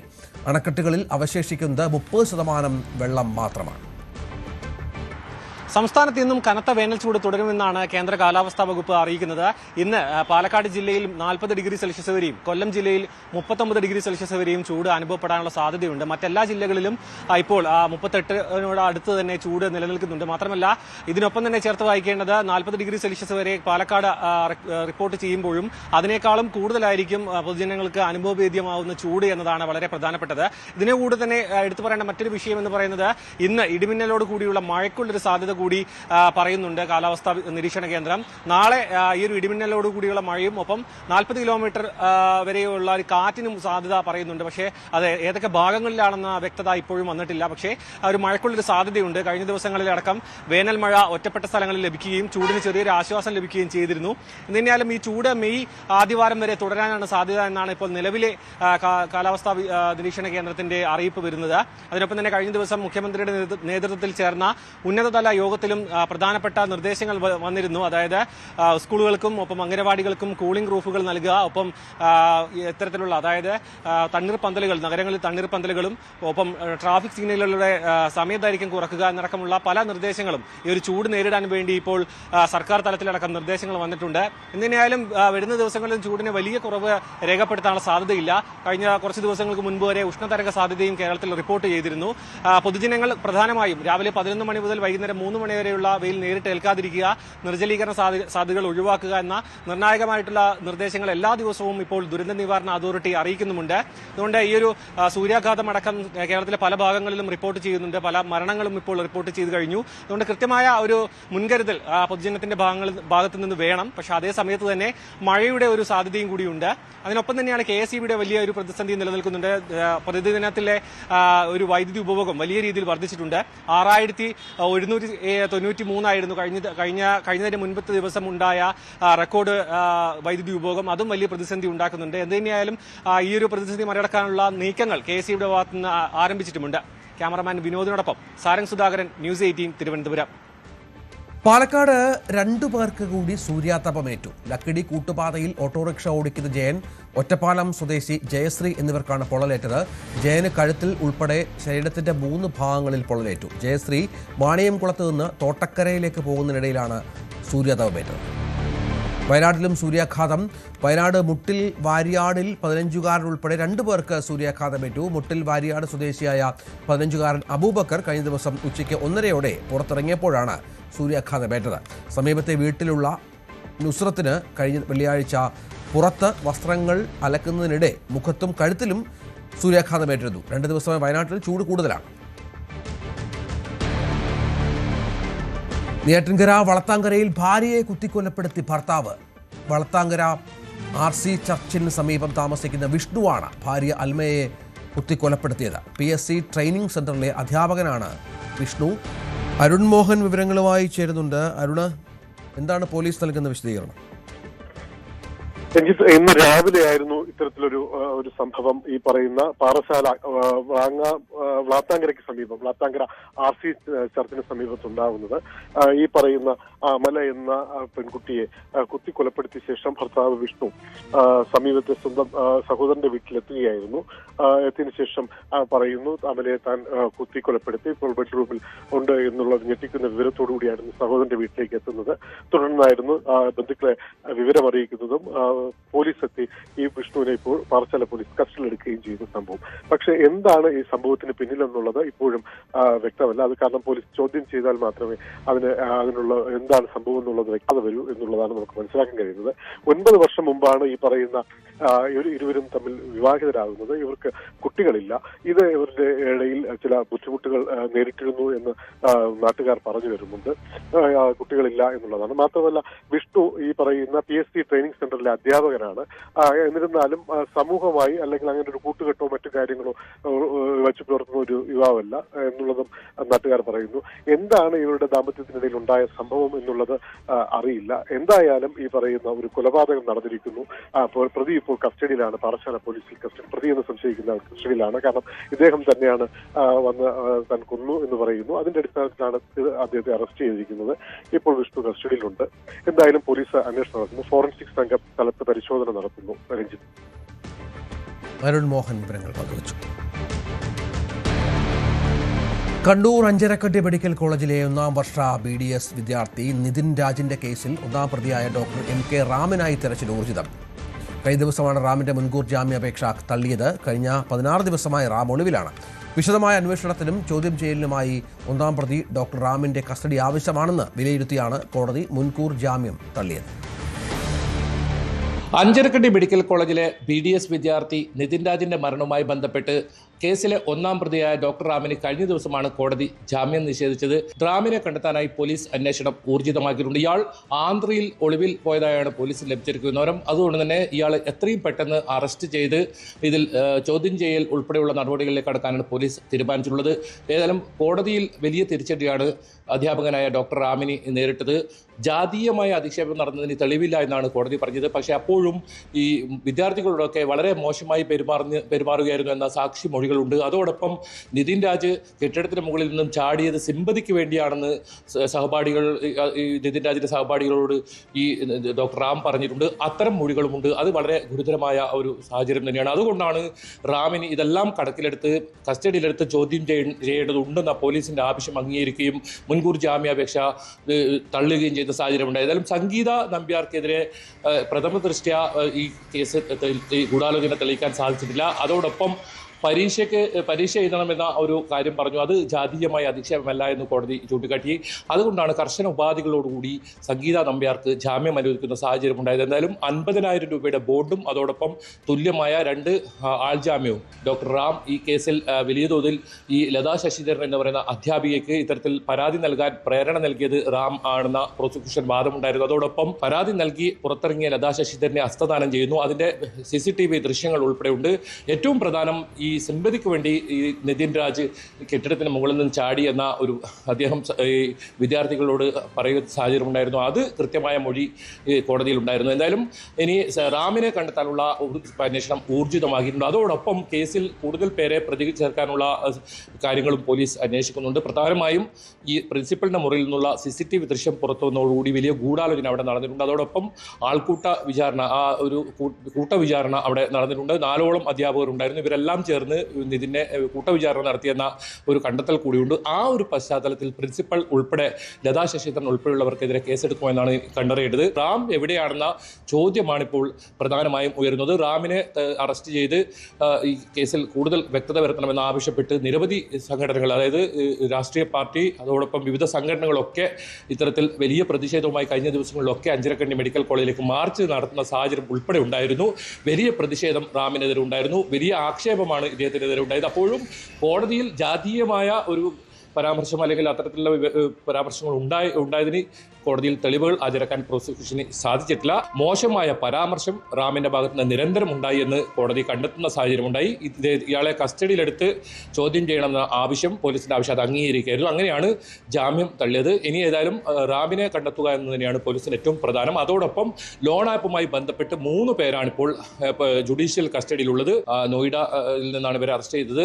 അവർ 3 പേരെയും ഇത്തരത്തിൽ കസ്റ്റഡിയിൽ നൽകുന്ന സാഹചര്യം ഉണ്ടാകും. അങ്ങനെയാണെങ്കിൽ അവരെ വിശദമായി ചോദ്യം ചെയ്യുന്നതിലൂടെ ലോൺ ആപ്പുമായി ബന്ധപ്പെട്ട് ഏതൊക്കെ തരത്തിലാണ് ഇവർ പ്രവർത്തനം, കൂടുതൽ ആളുകൾ, കൂടുതൽ വിദ്യാർത്ഥികളാണ് ഇവർ അധികം ലക്ഷ്യമിടുന്നത്, അത്തരത്തിൽ വിദ്യാർത്ഥികൾ ഇവരുടെ കെണിയിൽ വീണിട്ടുണ്ടോ, അത്തരം കാര്യങ്ങളിലൊക്കെ ഒരു വ്യക്തത വരുത്താൻ പോലീസിന് സാധിക്കും. പോലീസിനെ സംബന്ധിച്ചിടത്തോളം വലിയ വിമർശനം നേരിട്ടൊരു കേസാണ്. 16 ദിവസം കഴിഞ്ഞിട്ടും റാമിനെ പിടികൂടാൻ സാധിച്ചിട്ടില്ല, റാമിനെ അറസ്റ്റ് ചെയ്യാൻ സാധിച്ചിട്ടില്ല. അതോടൊപ്പം ഈ കേസിൽ ഒരു ഇഞ്ച് പോലും മുന്നോട്ട് പോയിട്ടില്ല എന്ന തരത്തിലൊക്കെ വലിയ തോതിലുള്ള പ്രതിഷേധം ഉയർന്നിരുന്നു. എന്തായാലും മാനേജ്മെന്റിന്റെ ഭാഗത്ത് നിന്ന് കൃത്യമായ ഒരു വിശദീകരണം ഇതുവരെ ഈ വിഷയത്തിൽ വന്നിട്ടില്ല. ആകെ വന്നത് ഒരു പത്രക്കുറിപ്പാണ്. അതിൽ അധ്യാപകർക്ക് ഒരു തരത്തിലും പങ്കില്ല എന്നായിരുന്നു ഇവർ ആ പത്രക്കുറിപ്പിൽ വ്യക്തമാക്കിയത്. പക്ഷേ അതിനെല്ലാം എതിർക്കുന്ന രീതിയിലായിരുന്നു ഇപ്പോൾ കോടതി വിധി വന്നിരിക്കുന്നത്. അധ്യാപകനായ റാമിന് ഇതിന് കൃത്യമായ പങ്ക് ഉണ്ട്, അദ്ദേഹത്തെ കസ്റ്റഡിയിലെടുത്ത് ചോദ്യം ചെയ്യേണ്ട ആവശ്യമുണ്ടെന്ന് കോടതി കണ്ടെത്തിയെന്നത് ഏറ്റവും പ്രധാനമാണ്. ഇതോടൊപ്പം സംഗീത നമ്പ്യാർക്ക് ഇത്തരത്തിൽ മുൻകൂർ ജാമ്യം നൽകിയതുമായി ബന്ധപ്പെട്ട് കുടുംബം വലിയ തോതിലുള്ള പ്രതിഷേധത്തിലാണ്. ഈ കേസിൽ കുടുംബം കൂടി കക്ഷി ചേർന്നിരുന്നു. അങ്ങനെ കുടുംബത്തിൻ്റെയും കൂടി വാദം കേട്ടതിന് ശേഷമാണ് ഡോക്ടർ റാമിൻ്റെ ജാമ്യാപേക്ഷ തള്ളിയത്, മുൻകൂർ ജാമ്യാപേക്ഷ തള്ളിയത്. പലതരത്തിലും ഈ ഒരു വിഷയത്തിൽ ഡോക്ടർ റാം തനിക്ക് ഒരു ബന്ധമില്ല എന്ന തരത്തിൽ പല കാര്യങ്ങളും പറഞ്ഞിരുന്നു. പക്ഷേ അതിനെല്ലാം പല കാര്യത്തിനും പോലീസിന് കൃത്യമായ തെളിവുകളുണ്ടെന്ന് പ്രോസിക്യൂഷന് കോടതിയിൽ പറയാൻ സാധിച്ചു. ഏതായാലും ജാതീയമായ അധിക്ഷേപം നടന്നതിന്, അതായത് അധിക്ഷേപിച്ചതിന്, ഡോക്ടർ റാം നിതിനെ അധിക്ഷേപിച്ചതിന് തെളിവില്ല എന്നാണ് കോടതി കണ്ടെത്തിയിരിക്കുന്നത്. പക്ഷേ അതേസമയം മോശം പരാമർശം വലിയ തോതിൽ പല വിദ്യാർത്ഥികൾക്കുണ്ട്, അത്തരത്തിലുള്ള മൊഴികളുണ്ടെന്ന് കോടതി കണ്ടെത്തിയതും കുടുംബത്തെ സംബന്ധിച്ചിടത്തോളം വലിയ ആശ്വാസമാണ്. ഏതായാലും ഇനിയിപ്പോൾ റാം എവിടെയാണെന്ന് ചോദ്യം ഉയരുന്നു. റാമിനെ ഉടൻ അറസ്റ്റ് ചെയ്യുമോ എന്നതാണ് ഏറ്റവും പ്രധാനം. പോലീസ് പ്രത്യേക സംഘം, 7 അംഗ പ്രത്യേക അന്വേഷണ സംഘമാണ് ഇത് കേസ് അന്വേഷിക്കുന്നത്. ഈ സംഘത്തിൽ ഒരു സംഘം റാമിനെ കണ്ടെത്താനുള്ള അല്ലെങ്കിൽ റാമിനെ അറസ്റ്റ് ചെയ്യാനുള്ള നടപടികളുമായി മുന്നോട്ട് പോവുകയാണ്. കണ്ണൂരിൽ നിന്നും സുമേഷ് മൊറാരിക്കൊപ്പം KV ബൈജു, ന്യൂസ് 18. കോൺഗ്രസിലെ മുഖ്യമന്ത്രി തർക്കത്തിൽ മുസ്ലിം ലീഗിന്റെ പിന്തുണ ആർക്കുന്നതിൽ ആകാംക്ഷയേറുന്നു. ജനവികാരം കണക്കിലെടുത്താകും മുഖ്യമന്ത്രി തീരുമാനിക്കുമെന്ന PK കുഞ്ഞാലിക്കുട്ടിയുടെ അഭിപ്രായത്തിൽ പ്രതീക്ഷ അർപ്പിച്ചാണ് സതീശൻ ക്യാമ്പിന്റെ നീക്കം. പരസ്യ നീക്കങ്ങൾക്ക് പാർട്ടി നേതൃത്വം തടയിട്ടെങ്കിലും പിന്നണിയിൽ മുഖ്യമന്ത്രി സ്ഥാനത്തിനായുള്ള ചരടുവലികൾ സജീവമാണ്. കോൺഗ്രസിലെ മുഖ്യമന്ത്രി ചർച്ചകൾ പരിധി വിടുകയും സൈബർ ഇടങ്ങളിലടക്കം അത് ചേരിതിരിഞ്ഞുള്ള വാക്പോരിലേക്ക് കടക്കുകയും ചെയ്തതോടെയാണ് ഹൈക്കമാൻഡ് വാളാങ്ങുന്ന തരത്തിൽ നിലപാടുമായി രംഗത്തെത്തിയത്. അതിന് പിന്നാലെ KPCC നേതൃത്വവും കർശനമായ മുന്നറിയിപ്പാണ് നേതാക്കൾക്കടക്കം വിഷയത്തിൽ നൽകിയിരിക്കുന്നത്. ഈ പശ്ചാത്തലത്തിലാണ് ലീഗിന്റെ നിലപാട് ആർക്കൊപ്പമായിരിക്കും, ആരെ പിന്തുണയ്ക്കുന്ന നിലപാടായിരിക്കും ലീഗ് സ്വീകരിക്കുക എന്നതിനെ സംബന്ധിച്ച ആകാംക്ഷ കോൺഗ്രസ് കേന്ദ്രങ്ങളിലടക്കം ഏറുന്ന ഒരു സാഹചര്യം ഉണ്ടായിരിക്കുന്നത്. 85 സീറ്റിന് മുകളിലേക്ക് ലഭിച്ചുകൊണ്ടാണ് UDF അധികാരത്തിലേക്ക് വരുന്നതെങ്കിൽ ലീഗിൻ്റെ ആ നിലപാടിന് വലിയൊരു പ്രസക്തി ഉണ്ടാകില്ലായിരിക്കും എന്നാണ് നേതൃത്വത്തിൻ്റെ വിലയിരുത്തൽ. പക്ഷേ അതിനപ്പുറത്തേക്ക് 75-നും 80-നും ഇടയിൽ സീറ്റുകളിലായിരിക്കും UDF അധികാരത്തിലെത്തുകയെങ്കിൽ ആരെ പിന്തുണയ്ക്കണമെന്ന ലീഗിൻ്റെ നിലപാട് നിർണായകമായി മാറും. അതുകൊണ്ട് തന്നെയാണ് ലീഗിൻ്റെ പിന്തുണ ഉറപ്പാക്കാനുള്ള നീക്കം എല്ലാ പ്രധാനപ്പെട്ട നേതാക്കളും ഒരുപോലെ തന്നെ നടത്തിക്കൊണ്ടിരിക്കുന്നത്. ആദ്യം KC വേണുഗോപാലിന് വേണ്ടി AP അനിൽകുമാർ പാണക്കാട് തറവാട്ടിലെത്തി പ്രധാനപ്പെട്ട നേതാക്കളുമായി കൂടിക്കാഴ്ച നടത്തിയിരുന്നു. പക്ഷേ അത് അനൗദ്യോഗികമായ ഒരു കൂടിക്കാഴ്ച മാത്രമെന്നായിരുന്നു പരസ്യ പ്രതികരണം. പക്ഷേ അതിനപ്പുറത്തേക്ക് അതിന് ചില രാഷ്ട്രീയമായ ലക്ഷ്യങ്ങൾ ഉണ്ടായിരുന്നുവെന്ന സൂചനകളാണ് അന്നു മുതൽ പുറത്തു വരുന്നത്. അതിന് പിന്നാലെയാണ് കഴിഞ്ഞ ദിവസം ചേർന്ന ലീഗിൻ്റെ നേതൃയോഗത്തിൽ VD സതീശൻ അനുകൂലമായ പരസ്യ നിലപാടുമായി KM ഷാജിയും ബഷീറും ഉൾപ്പെടെയുള്ള നേതാക്കൾ രംഗത്തെത്തിയത്. അതേസമയം PK കുഞ്ഞാലിക്കുട്ടിയും ഷാദിഖ് അലി ശിഹാബ് തങ്ങളും അടക്കമുള്ളവർ ഈ പ്രശ്നത്തിൽ ഒരു തർക്കത്തിലേക്ക് പോകാത്ത സമവായം കണ്ടെത്തണമെന്ന നിലപാടിലാണ്.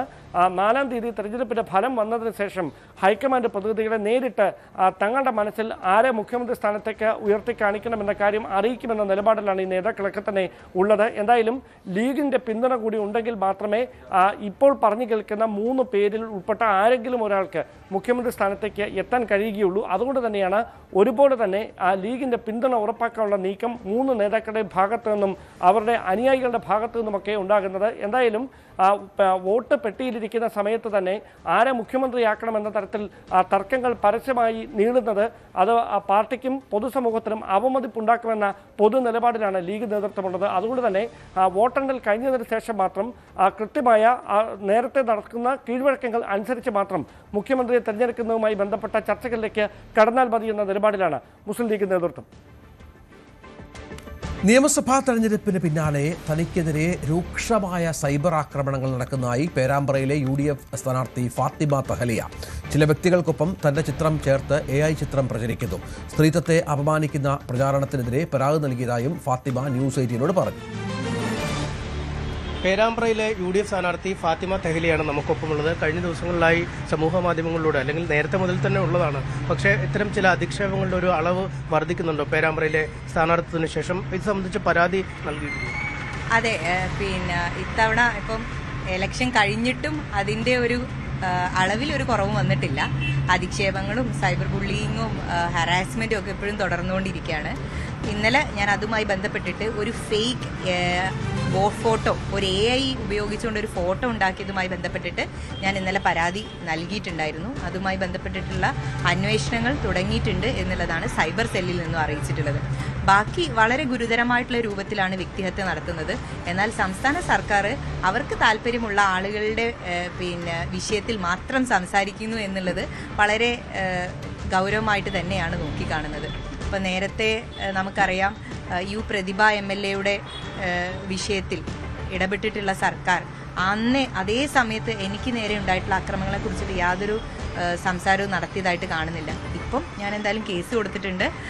നിരവധി കേസുകൾ നേരത്തെ തന്നെ സൈബർ സെല്ലിൽ ഞാൻ നൽകിയതുമായി ബന്ധപ്പെട്ടിട്ടുണ്ട്. എങ്കിലും AI ഉപയോഗിച്ചൊരു ഫോട്ടോ ഉണ്ടാക്കി അത് വ്യാപകമായിട്ട് തെറ്റിദ്ധരിപ്പിക്കുന്ന രൂപത്തിൽ, അപമാനിപ്പിക്കുന്ന രൂപത്തിൽ, എൻ്റെ സ്ത്രീത്വത്തിനെ മോശമാക്കുന്ന രൂപത്തിലുള്ള ഒരു ഫോട്ടോ നിർമ്മിച്ചതുമായി ബന്ധപ്പെട്ടിട്ട് ഞാൻ ഇന്നലെ പരാതി നൽകിയിട്ടുണ്ട്. ഈ പ്രതീഷ് വിശ്വനാഥിനെ ചേർത്തല്ല ഈ സ്വരാജിനെക്കടക്കം മറ്റു പലരെയും സമാന രീതിയിലുണ്ട്. അതിലൊക്കെ സർക്കാർ ഇടപെടുന്നു, പോലീസ് അന്വേഷണം നടത്തുന്നു.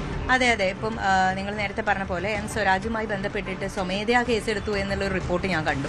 എന്നാൽ ഞാൻ പരാതി നൽകിയിട്ടുണ്ട്, അന്വേഷിക്കട്ടെ. കേസെടുത്തിട്ടുണ്ട്. എന്തായാലും അതിൻ്റെ അന്വേഷണങ്ങൾ ഏത് രൂപത്തിലാണ് പോകുന്നത് എന്നുള്ളത് ഞാൻ നിരീക്ഷിക്കുന്നുണ്ട്. അതുമായി ബന്ധപ്പെട്ടിട്ടുള്ള തുടർ കേസുകളും നടപടികളും എൻ്റെ ഭാഗത്തു നിന്നുണ്ടാവും.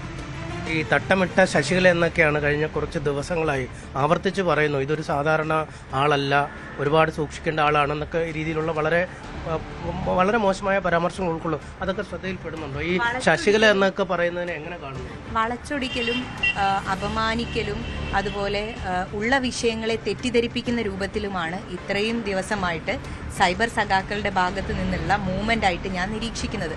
അത് തെരഞ്ഞെടുപ്പ് തുടങ്ങിയ അന്ന് മുതൽ തുടങ്ങിയതല്ല, അതിന് മുൻപ് തന്നെ ആ രൂപത്തിലുള്ള പ്രവർത്തികൾ ഞാനുമായി ബന്ധപ്പെട്ടുകൊണ്ട് CPM നടത്തുന്നുണ്ട്. CPMൻ്റെ സൈബർ മേഖലയിലുള്ള ആളുകൾ നടത്തുന്നുണ്ട്.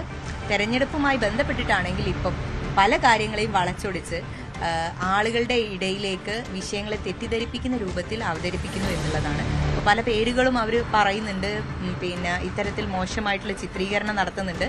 അത് പാടില്ല. ആ രൂപത്തിൽ ഒരു സ്ത്രീ എന്നുള്ള രൂപത്തിലുള്ള യാതൊരു തരത്തിലുള്ള പരിഗണനയും നൽകാതെയാണ് അറ്റാക്ക് നടന്നുകൊണ്ടിരിക്കുന്നത്.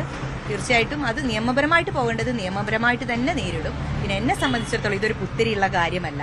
ഞാൻ തെരഞ്ഞെടുപ്പുമായി ബന്ധപ്പെട്ടിട്ട് മാത്രമല്ല, ഈ പൊതുജീവിതത്തിലേക്ക് വന്ന അന്ന് മുതൽ നേരിട്ടുകൊണ്ടിരിക്കുന്ന കാര്യങ്ങളാണത്. അതിനെയൊക്കെ നേരിടാനുള്ള മനക്കരുത്ത് എന്നെ പോലെയുള്ള ഒരു രാഷ്ട്രീയ നേതാവിന് ഇവരുടെ ഒരു ഇടപെടലിലൂടെ തന്നെ ഉണ്ടായിട്ടുണ്ട് എന്നാണ് ഞാൻ വിശ്വസിക്കുന്നത്. പക്ഷേ നിയമപരമായിട്ട് പോവേണ്ടതിനെ നിയമപരമായിട്ട് തന്നെ നേരിടും. ഈ ഡോക്ടർ ഫസൽ ഗഫൂറിന്റെ ഒരു പരാമർശവുമായി ബന്ധപ്പെട്ട് അതും വലിയ തോതിൽ ഉപയോഗിക്കുന്നുണ്ട്. ഈ തട്ടവുമായി ബന്ധപ്പെട്ടൊക്കെ അതൊക്കെ വളരെ പഴയ വീഡിയോ ആണ്. ആ വീഡിയോ ഒക്കെ എടുത്തിട്ടാണ് ഇപ്പം, അതാണ് അവർക്ക് ആവശ്യമുള്ളത് എന്താണോ അതിനെ എങ്ങനെയൊക്കെ വളച്ചൊടിക്കാൻ പറ്റുമോ ആ രൂപത്തിലൊക്കെയുള്ള ഇടപെടലുകളാണ് നടത്തുന്നത്.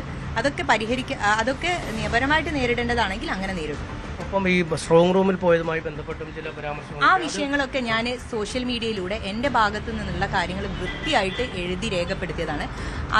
ഭർത്താവുമായി ബന്ധപ്പെട്ടും ഞാൻ പറഞ്ഞല്ലോ, ആ വിഷയമൊക്കെ ബന്ധപ്പെട്ടിട്ട് സോഷ്യൽ മീഡിയയിൽ എന്താണെന്ന് സംഭവിച്ചത് എന്നുള്ളത് കൃത്യമായിട്ട് ഞാൻ രേഖപ്പെടുത്തിയതാണ്, എഴുതിയതാണ്. ഇപ്പോൾ ഒരു ചോദ്യം എനിക്ക് തിരിച്ചു ചോദിക്കാനുള്ളത്, ആ സ്ട്രോങ് റൂം നിൽക്കുന്ന ഭാഗത്തേക്ക് ഇന്നർ പെരിമീറ്റർ ഏരിയയിലേക്ക് റിട്ടേണിംഗ് ഓഫീസറും ഉദ്യോഗസ്ഥരും കയറി എന്നുള്ളത് പ്രശ്നമല്ലേ?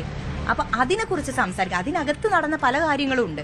എന്തുകൊണ്ട് ലാപ്ടോപ്പ് കയറ്റി, എന്തുകൊണ്ട് മൊബൈൽ ഫോൺ കയറ്റി, അതിനകത്ത് നിന്ന് അവർ വെരിഫൈ ചെയ്തിരുന്ന ഡാറ്റ എന്താണ് ലാപ്ടോപ്പിൽ അവർ എൻട്രി ചെയ്തത്, ഇതിനൊക്കെയുള്ള മറുപടി തരാതെ അവിടേക്ക് കയറിയത് അറിയിച്ചുകൊണ്ടല്ല, അവിടേക്ക് കയറിയതിൽ പ്രശ്നമുണ്ട് എന്ന് പറയുന്നതിലല്ല, അതിന് കൃത്യമായിട്ടുള്ള വിശദീകരണം പാർട്ടി തന്നതാണ്. അതിൽ കൂടുതൽ എനിക്കൊന്നും പറയാനില്ല. തീർച്ചയായും ഈ വിഷയങ്ങളിലൊക്കെ അവർ മറുപടി പറയുന്നു. ഒപ്പം ശക്തമായ സൈബർ ആക്രമണങ്ങളാണ് കഴിഞ്ഞ ദിവസങ്ങളിലായി നേരിടേണ്ടി വരുന്നത്. അതിനെതിരെ പോലീസിന് പരാതി നൽകിയിരിക്കുന്നു. പക്ഷേ ഇക്കാര്യത്തിൽ രണ്ട് നീതിയാണ് സർക്കാരിന്റെ ഭാഗത്തുനിന്നും ഉണ്ടാവുന്നതെന്നുമാണ് ഫാത്തിമ പറയുന്നത്. ആം ആദ്മി പാർട്ടിയിൽ പ്രതിസന്ധി രൂക്ഷം. പഞ്ചാബിൽ ഒരു മന്ത്രി ഉൾപ്പെടെ 3 പേർ പാർട്ടി വിടുമെന്നാണ് സൂചന. MLA-മാരെ അനുനയിപ്പിക്കാൻ പഞ്ചാബ് മുഖ്യമന്ത്രി ഭഗവന്ത് മാൻ ശ്രമം തുടങ്ങി. അതേസമയം AAP സർക്കാരിന്റെ നാളുകൾ എണ്ണപ്പെട്ടു കഴിഞ്ഞുവെന്ന് പ്രതിപക്ഷം ആരോപിച്ചു. US പ്രസിഡന്റ് ഡൊണാൾഡ് ട്രംപും ഉന്നതതല സംഘവും പങ്കെടുത്ത അത്താഴ വിരുന്നിൽ വെടിവെപ്പ്. അത്താഴ വിരുന്നിൽ വെടിയൊച്ച കേട്ടതോടെ ഡൊണാൾഡ് ട്രംപിനെയും ഭാര്യയെയും JD വാൻസിനെയും സുരക്ഷാ സംഘം വേദിയിൽ നിന്ന് മാറ്റി. അക്രമിയെ പിടികൂടി. 31-കാരനായ കോൾ തോമസ് അലൻ ആണ് ആക്രമണം നടത്തിയത്.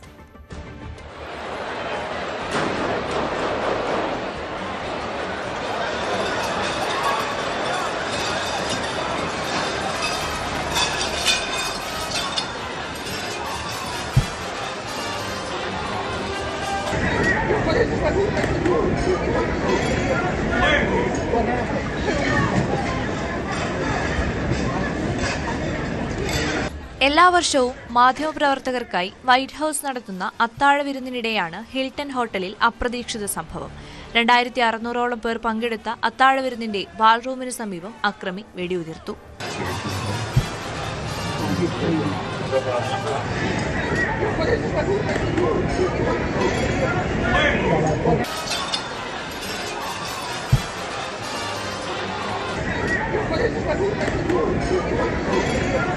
ആദ്യ വെടിവെച്ച കേട്ടയുടൻ സീക്രട്ട് സർവീസ് ഉദ്യോഗസ്ഥർ ട്രംപിനും ഭാര്യ മെലാനിയയ്ക്കും സുരക്ഷാവലയം തീർത്തു വേദിയിൽ നിന്ന് മാറ്റി. US vice president JD Vance, പ്രതിരോധ secretary Pete Hegseth, US state secretary Marco Rubio അടക്കം ഉന്നതതല സംഘം വേദിയിലെ സുരക്ഷാ വീഴ്ച എല്ലാവരെയും ഞെട്ടിച്ചു. അത്താഴ വിരുന്നിനെത്തിയവർ പരിഭ്രാന്തരായി. പലരും കിട്ടിയ സ്ഥലങ്ങളിൽ അഭയം തേടി.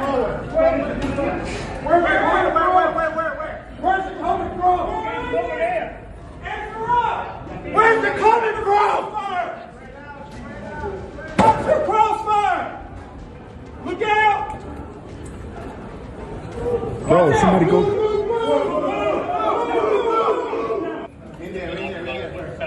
Jim!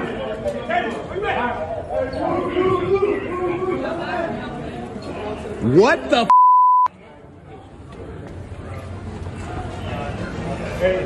Oh my God! Stay down, everybody. Ladies and gentlemen, stay down. ഹാളിന് പുറത്തുവെച്ച് സുരക്ഷാ ഉദ്യോഗസ്ഥർ തടഞ്ഞപ്പോഴാണ് അക്രമി വെടിവെച്ചത്. ഒരു സുരക്ഷാ ഉദ്യോഗസ്ഥന് വെടിയേറ്റു. എന്നാൽ ബുള്ളറ്റ് പ്രൂഫ് ധരിച്ചിരുന്നത് രക്ഷയായി.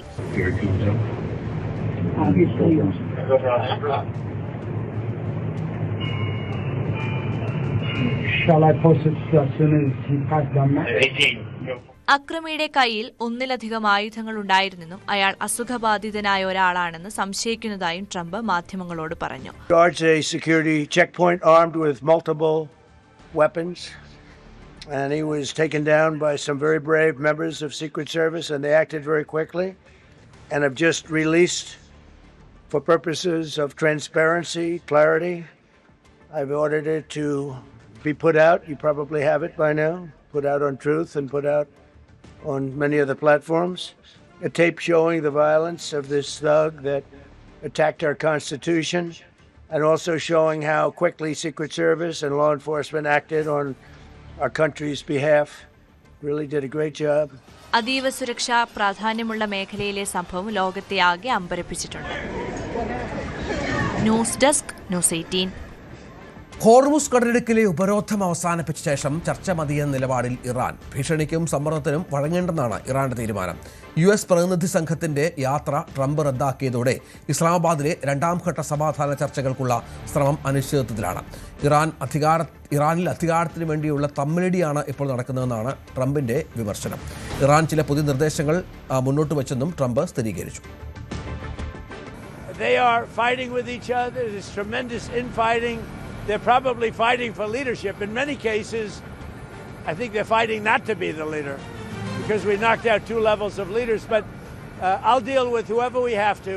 But there's no reason to wait 2 days, have people traveling for 16, 17 hours. And we're not doing it that way. We'll do it. When they want, they can call me. We have all the cards. We've won everything. We have all the cards. He gave us a paper that should have been better. And interestingly, immediately when I canceled it, within 10 minutes we got a new paper that was much better. We talked about they will not have a nuclear weapon. It's very simple. Look, that whole deal is not complicated.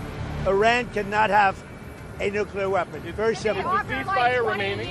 Will you continue the ceasefire? Haven't even thought about it yet. Did they offer anything in return to 20 years of suspending enriched uranium? They offered a lot. What did they offer? They offered a lot, but not enough. Thank you. Will Kevin? Delhi വിമാനത്താവളത്തിൽ Swiss air വിമാനത്തിന്റെ engine തകരാറിലായി. തീപിടിച്ച് 6 പേർക്ക് പരിക്കേറ്റു. Take ഓഫിന് തൊട്ടു മുൻപാണ് തീ ശ്രദ്ധയിൽപ്പെട്ടത്. Landing ഗിയറുകളിൽ ഒന്നിന് സമീപത്ത് പുക ഉയരുകയായിരുന്നു. LX-147 എന്ന വിമാനത്തിൽ 228 യാത്രക്കാരും 4 കുട്ടികളും ഉണ്ടായിരുന്നു. തകരാർ വിശദമായി പരിശോധിക്കാൻ സ്വിറ്റ്സർലൻഡിൽ നിന്നുള്ള സാങ്കേതിക വിദഗ്ധർ ഡൽഹിയിലേക്കെത്തും.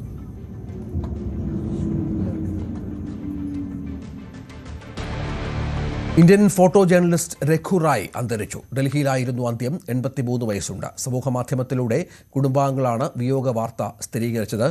വൈകിട്ട് 4 മണിക്ക് ഡൽഹി ലോധി മൈതാനത്താണ് സംസ്കാര ചടങ്ങുകൾ. ഭോപ്പാൽ വാതക ദുരന്തത്തിന്റെ ഭീകരത ലോകത്തിന് മുന്നിലെത്തിച്ചത് രഘു റായ് ആണ്. മാഗ്നം ഫോട്ടോസിൽ അംഗമാകുന്ന ആദ്യ ഇന്ത്യക്കാരനാണ്.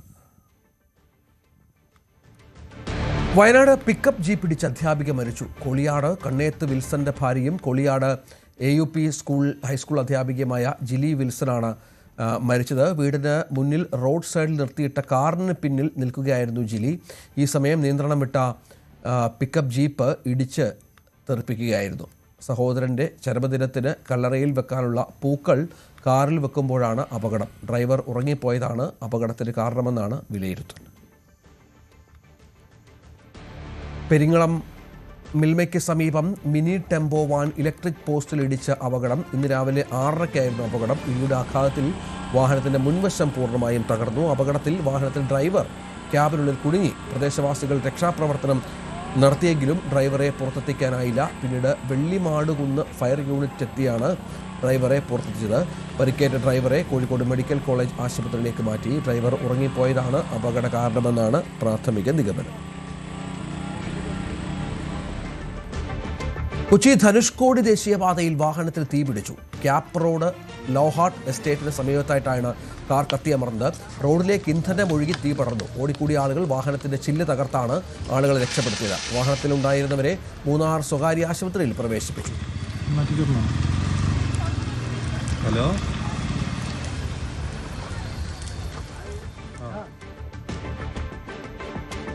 വേനൽ കടുത്തോടെ തിരുവനന്തപുരം നഗരത്തിലേക്ക് നെയ്യാർ ഡാമിൽ നിന്നും വെള്ളമെത്തിക്കാനുള്ള പദ്ധതി പരിഗണനയിൽ.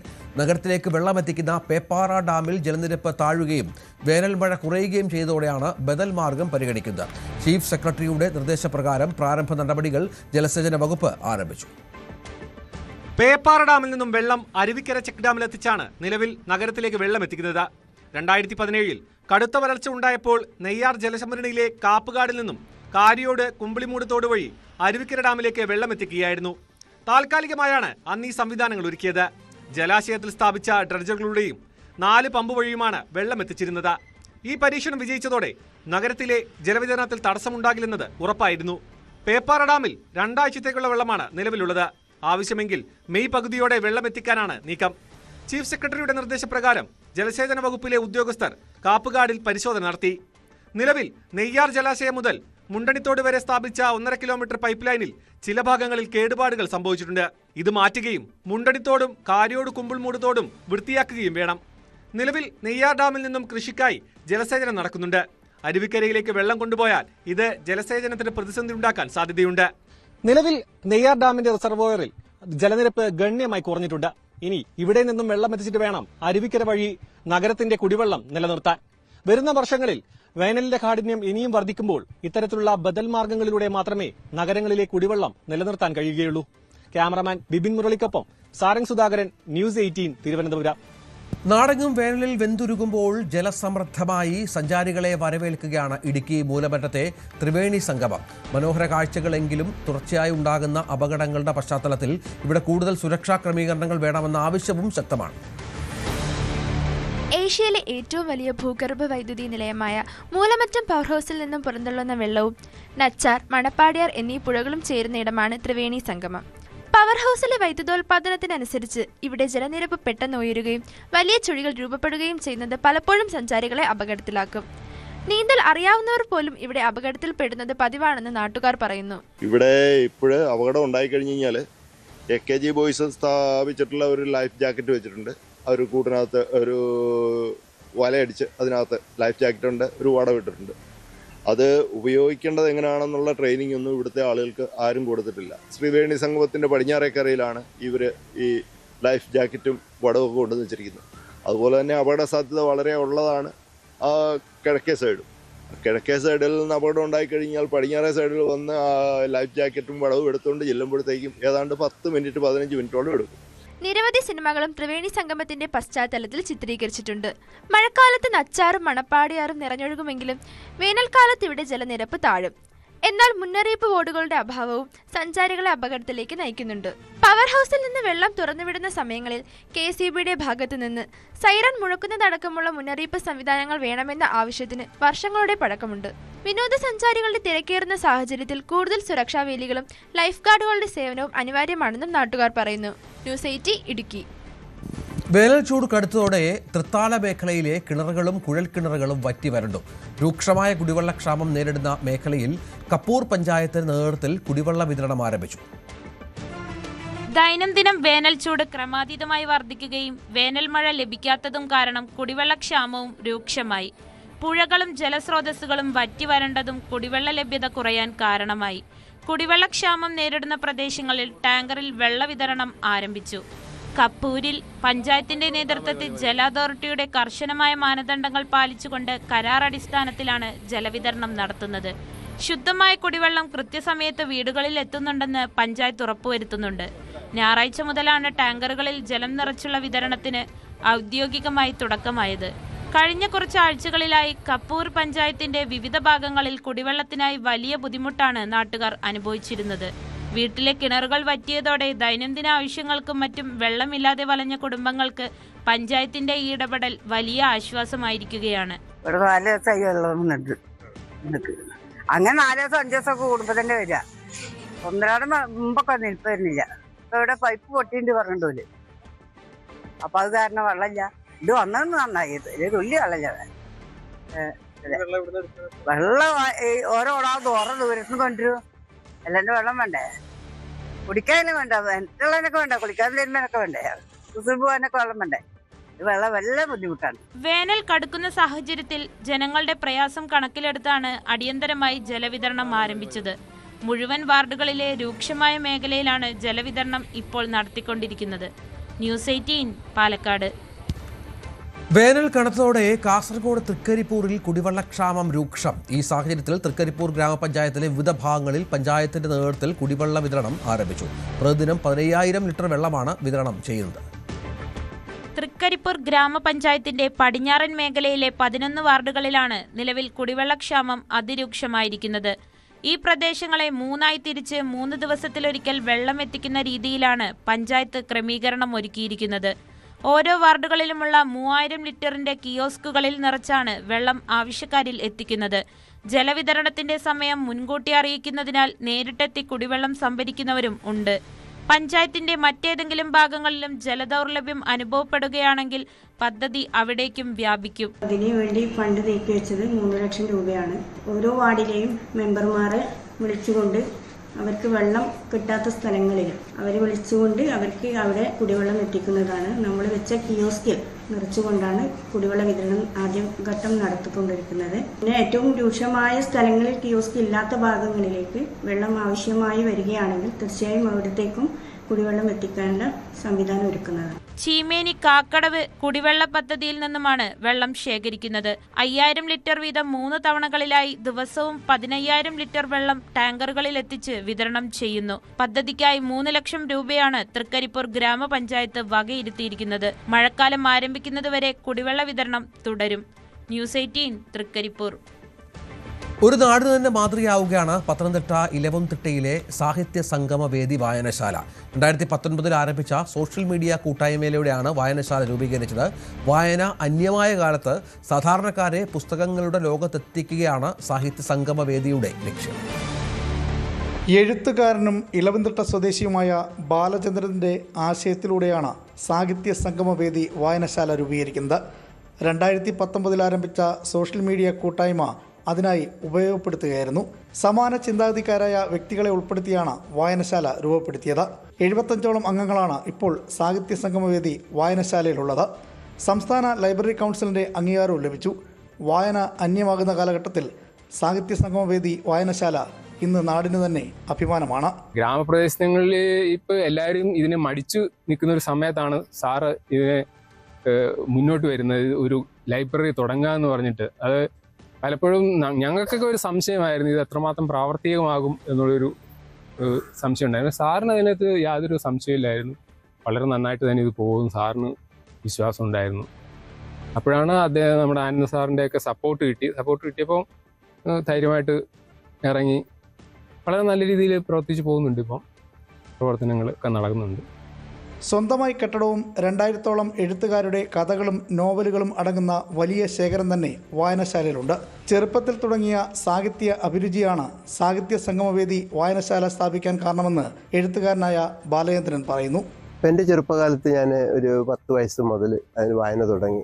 അന്നത്തെ പ്രീ ഡിഗ്രി പാസ്സാകുന്ന ആ കാലത്ത് എത്തിയപ്പോഴത്തേക്ക് ഞാൻ ആ വായനശാലയിൽ 90% ബുക്കുകൾ വായിച്ചു കഴിഞ്ഞു. അപ്പോൾ വായന കൊണ്ട് എന്ത് നേടാം എന്നുള്ളത് എനിക്ക് ശരിക്കും നന്നായിട്ട് അറിയാൻ വരുന്നത് കൊണ്ട് അങ്ങനെ ഒരു ആശയം എൻ്റെ മനസ്സിലുണ്ട്. എന്നും വായനശാലയോട് ഞാൻ താല്പര്യം കാണിച്ചിരുന്നതാണ്. പിന്നെ ഫേസ്ബുക്ക് കൂട്ടായ്മയിൽ എന്തെന്ന് വെച്ചാൽ ഈ മത്സരങ്ങൾ നടത്തി, പിന്നെ അടിക്കുറിപ്പ് മത്സരം, കുറേ മത്സരങ്ങളാണ്. ഇത് കണ്ടു മടുത്തു. ഞങ്ങളെ സംബന്ധിച്ചോളം ഞങ്ങൾക്ക് അതിൽ ഒട്ടും താല്പര്യമില്ല. ഞങ്ങൾ ചെയ്യുന്നെങ്കിൽ കാതലായ എന്തെങ്കിലും കാര്യങ്ങൾ ചെയ്യണം എന്നൊരാഗ്രഹം ഞങ്ങൾക്ക് അഡ്മിൻസിന് എല്ലാവരുടെയും മനസ്സിലുണ്ടായിരുന്നു. ഇലവന്തിട്ട ഗ്രാമത്തിലെ സാധാരണക്കാരായ വായനക്കാർക്ക് ലോക സാഹിത്യങ്ങൾ വായിക്കാനുള്ള അവസരം കൂടിയാണ് സാഹിത്യ സംഗമവേദി വായനശാലയിലൂടെ ലഭിക്കുന്നത്. ന്യൂസ് 18 പത്തനംതിട്ട.